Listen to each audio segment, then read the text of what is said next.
Hello everybody, welcome back to a brand new episode of F122 Driver Career Mode. We are back from the summer break. You can see I spent some of my summer break at home in Canada and then back in Britain in the McLaren team headquarters area. Our teammate Daniel Ricciardo had a nice long summer break as he got to go early due to his race ban going into the Hungarian Grand Prix, where we saw Oscar Piastri debut in Formula 1 and actually destroy me all weekend long. So hoping to bounce back here in Belgium now, as it was an okay day in Hungary when we left off. You can see we're third again in the R&D behind Red Bull, and Haas is still at the top of the board. We're sixth in the standings coming into today's episode. Verstappen with about a 40-point lead over Charles Leclerc here, coming into, well, a very exciting part of the calendar for Max Verstappen. He's got two home Grand Prix kind of weekends here going on with Spa in Belgium, and then we go into Zandvoort there in the Netherlands in the next episode as well. Now, if you guys remember last season, Season 1, Max Verstappen was in control of the championship headed into the summer break, and that was kind of when it all fell apart, and Charles Leclerc and Ferrari went on a run and won the World Drivers' Championship, and Ferrari as a team was able to steal the Constructors as well. Well, we see something like that again. It was not a good send-off to the summer break for Max Verstappen or Red Bull Racing in general. We saw Verstappen only get 1 point. Leclerc didn't have a great day, so that helped him quite a bit, and Perez was pointless as well. They just had a really rough Hungarian Grand Prix. So we did, of course, see George Russell pick up the victory there, and our fill-in teammate for Ricciardo, Piastri, they were the top 5. We were at the top of the board in free practice 1, which was pretty surprising, but you guys know by now, take practice results with an extremely small grain of salt here now as we were headed into qualifying. Nice to be back here after that summer break now, and I was hopeful that we would of course make it to at least, I would say, Q3 now, as you can see us getting ready and suited up and prepared to hop into the car now, as here we go, ready to go racing in Q1. One of the most fun circuits to drive, Circuit de Spa-Francorchamps, is I really enjoy coming here every single season, and I really hope Formula 1 is coming here for many seasons to come now, as this is a track when I was younger and playing like F1 2015, 16, 17, 18, this was not a track I appreciated very much, but as I've grown, of course, a love for the sport and more of a knowledge for the sport and the history of the sport, I've really found a love for Spa, and I hope that we, like I said, continue to get to race here with Formula 1 cars for a long time to come. We crossed the line, briefly go P5, down to P8, we come through to go a little bit quicker here, and we were still only P8 in Q1, so look at this. It's kind of shades of Hungary qualifying. At the end of Q1, this is my third lap now on a new set of tires, and we're down to 15th place. It would go down to 16th place. Russell only improves to 14th. He was behind me, and I myself, fortunately, find about 4.5 tenths of a second, give up a little bit going into the chicane, but we should be able to gain it back right here, and yes we do. Now once again in 4.5, close to 5 tenths of a second, we cross the line, we make it through, only P11 though, so that tells me right off the bat some work to do into Q2, but Ricciardo, the quickest driver of anybody in Q1, saying, I'm back and I am making a statement here. He screwed up in Austria, hitting the safety car, wrecking other cars in the process, but he is not going to let that one Grand Prix race ban phase him, I don't think here now. As you can see myself, this is late in Q2, actually making a bit of an error into turn 1, going a little bit wide on the apex here. I only had 1 lap to run because I only had 1 set of soft tires for Q2. This is all I had, so it was basically a one and done and hope for the best. And you can see us going green in sector 1, but every sector is going to be green here, so just hoping to, of course, break into that top 10. We are a little bit quicker there than Alonso currently, but on the run down towards the chicane, of course, this is where we're going to find out what our fate is here for a Spa. Are we going to make it into Q3 or not? Our teammate Ricciardo, he's at the top of the board again. We're going to cross the line. We're out. We're out in Q2, and another rough qualifying, just like we went into the summer break with, where we're going to exit the summer break and have another rough qualifying here. P12. I don't know what's going on. Actually, Verstappen did beat Ricciardo at the end, but we're out with Alonso, Albon, Tsunoda, and the rookie of Schwartzman. So, very obvious that we have some work to do, and I'm a little bit scared that we're going to struggle against Ricciardo, kind of like we struggled against Piastri on pace in the Hungarian Grand Prix, but only one way to find out, so let's head to the grid and get ready to go racing here in Spa.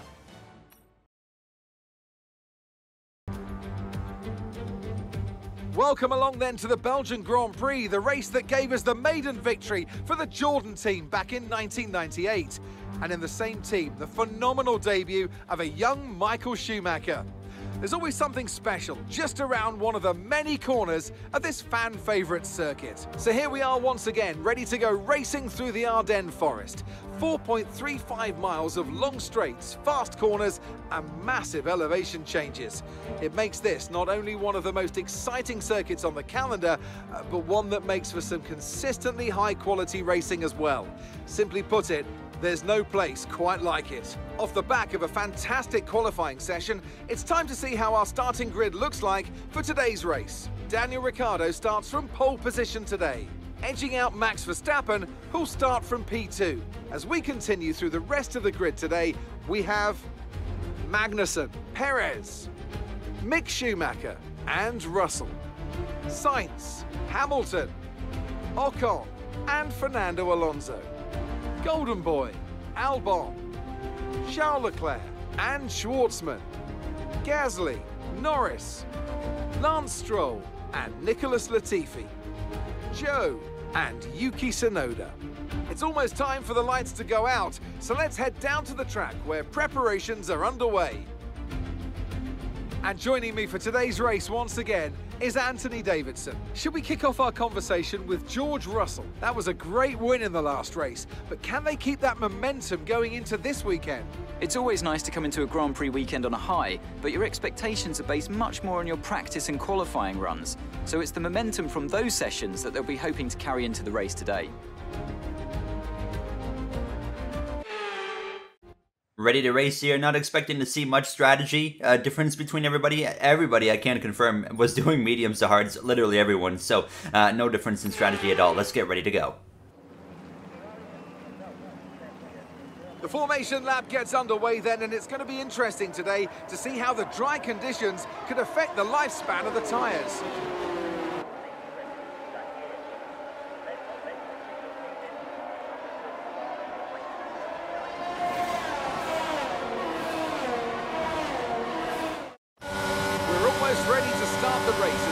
Take their positions on the grid, with the drivers and teams making their final preparations.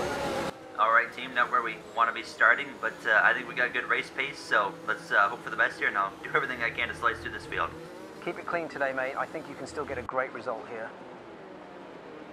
You hear myself, you hear Mark on the radio. We are ready to go racing in Spa. Some work to be done. We got the two Alpines here of Fernando Alonso as well as his teammate of Esteban Ocon gridding up just in front of us here. As you can see, one of the AlphaTauris pulling up to the back of the grid now, as it's Daniel Ricciardo for the second time this season on pole position. He won, I believe, if I'm not mistaken, last time he was on pole. He's got one win on the season, and he is looking to match us today. We're underway here. Lights out racing down towards turn one in the background. I can see myself all the way to the right side of the circuit. Verstappen sends one up the inside immediately of Ricciardo. Doesn't look like he's going to be able to fight back on the exit of turn one. Ricciardo stays ahead. Ricciardo, like I said, one win on the season, trying to match my 2 wins and make it 4 wins overall for McLaren this season. The two Haas drivers of Magnussen and Schumacher side by side through Eau Rouge and Radion, and you can see that Schumacher briefly is able to hang on, as you can as well see the look back there from Magnussen. You got the Mercedes, you got the Ferraris here, and there's a lunge from Lewis Hamilton, a huge lunge now. He's going to get up alongside his teammate of George Russell. It looks like very quickly, though, that's going to get sorted out now between the two Mercedes teammates. Hamilton's had a rough season, but he's looked good as of late, and I think he is showing that, hey, I am back on form, and I am ready to fight and put the fight to my teammate, who's 3rd in the World Drivers' Championship,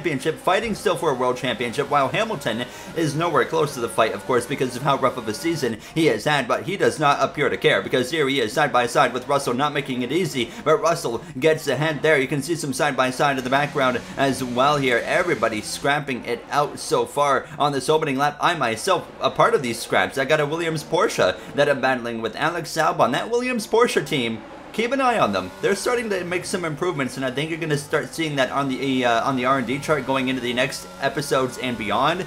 So yeah, I think definitely pay a lot of attention to that Williams-Porsche team. Now, as you can see, now Perez actually putting the fight to Verstappen, some contact there between the Red Bull teammates. Not sure if that was going to put some damage on the wing of Perez or not, but that was a pretty good hit. Here comes Mick Schumacher out of nowhere, and all of a sudden, he's into third place, putting the fight to Max Verstappen at the end of lap 1. They're going to be side by side, and they're ghosting into each other. Okay, I don't know what that one's about, but either way, Schumacher gets ahead, and now Perez fights back alongside Max Verstappen here. This is absolutely brilliant racing to kick off this post-summer break Grand Prix here in Formula 1. You can see now Perez still side by side. By the end of the straightaway, they were still going at it here into the corner, and you can see Magnussen was just behind them trying to, of course, get involved in this, and they are still going at it here. Verstappen appears to be struggling with something. I'm wondering if he got some wing damage somehow in turn 1, maybe when he was fighting with Ricciardo. I'm really not sure, because look at this though. They continue side by side, and they're running into each other wheel to wheel, and finally Verstappen gets ahead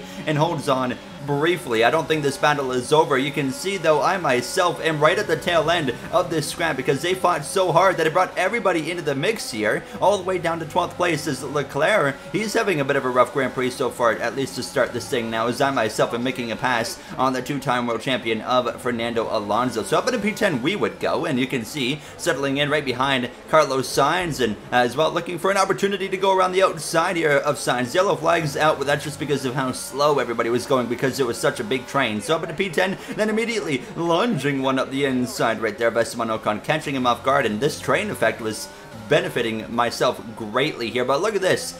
So Verstappen, he would of course hold on. Perez had dropped down to 5th place, and he was definitely struggling with wing damage, because he was backing up Russell, he was backing up Hamilton, and you can see the cars in front of him starting to drive away. That's Verstappen as well as Magnussen there. Nearly some contact from behind with Esteban Ocon in the Alpine. But here I am now up through Radion, putting some fight to Lewis Hamilton here, actually going onto the grass a little bit now, but we are going to be able to blow right on past the Mercedes here down into the corner. So now being actually fought back briefly, but we do complete the pass there. So another spot gained, and we have been gaining positions all Grand Prix long. Up at a P7, Hamilton does fight back, actually lunges one up the inside into the long sweeping right-hander. Do remember, we had contact with Lewis very recently. Austria, final lap, it was a bit of a rough one here. Magnussen now putting the fight to Verstappen up the inside as well. I think very confidently both Red Bulls have wing damage, because they are falling backwards and struggling on pace, and you can see Perez struggling. I go to the right side, I back out of that because I felt like that would have been counted as an overtake off track, because I did go off circuit there,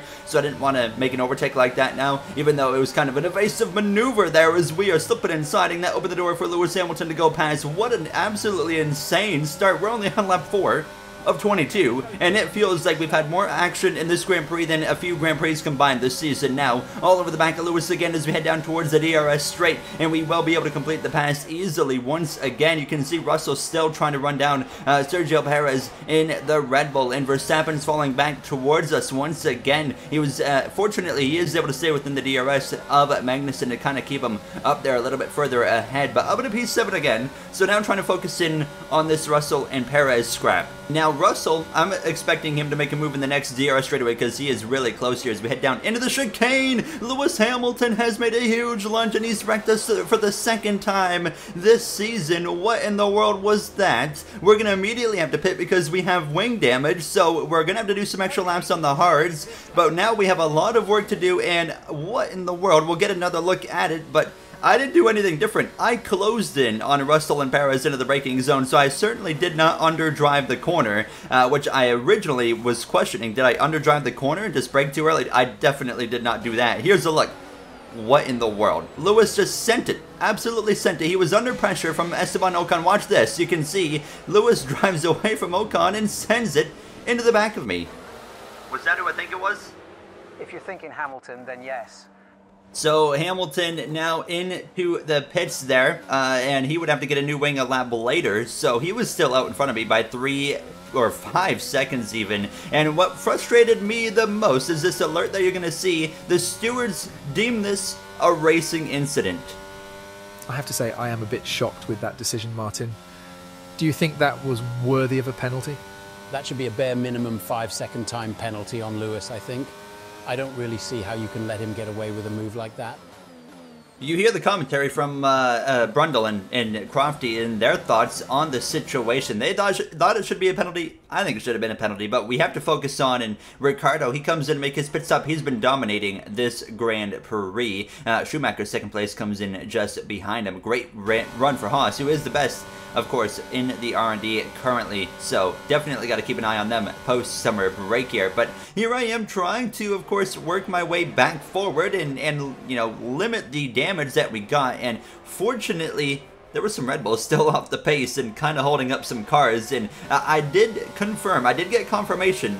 Both Red Bulls did have a form of wing damage. That's why they were a bit off the pace. But for whatever reason, they never repaired it on their pit stops. So Perez is holding up some Mercedes, and you can see that they were able to get past him, both Hamilton and Russell. Hamilton's actually ahead of Russell now, but Perez now down to 10th place. Albon right there in front of us as I'm closing in on that battle. Ricciardo nearly 10 seconds ahead of Mick Schumacher here, lap 14. Magnussen is looking like it's going to be both Haas cars on the podium here today as Carlos Sainz runs 4th. Verstappen currently up there in 5th position, but he's under attack from his championship threat of Leclerc and Ocon. Don't count out Ocon, Verstappen's great friend, of course, here in Formula 1. Lewis Hamilton there in P8, and I, of course, want to get back to Lewis and make sure we beat him in this Grand Prix, and we're not far behind Perez there, P10, with myself just behind. I did get past Alex Albon, so the fight is on. 4 points still, at least, in Belgium. Alonso down there in 15th place. As you can see, a whole bunch of cars there together with Zhou Guanyu, Latifi, Tsunoda, and Norris. No retirements in this Grand Prix so far here. Now, as you can see myself with the DRS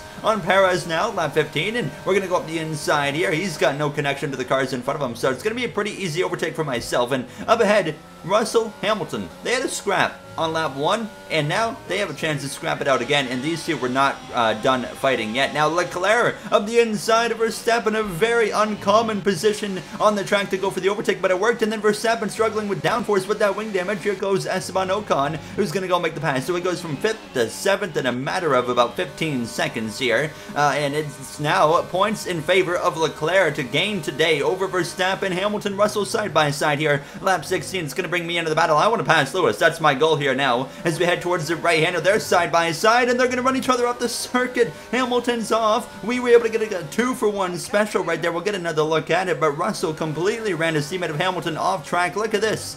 I mean, not even an attempt, it felt like, from George right there. Lewis, I mean, a little bit of karma, if you ask me. It looks like we might have an issue. Hang in there. We're attempting to manage it.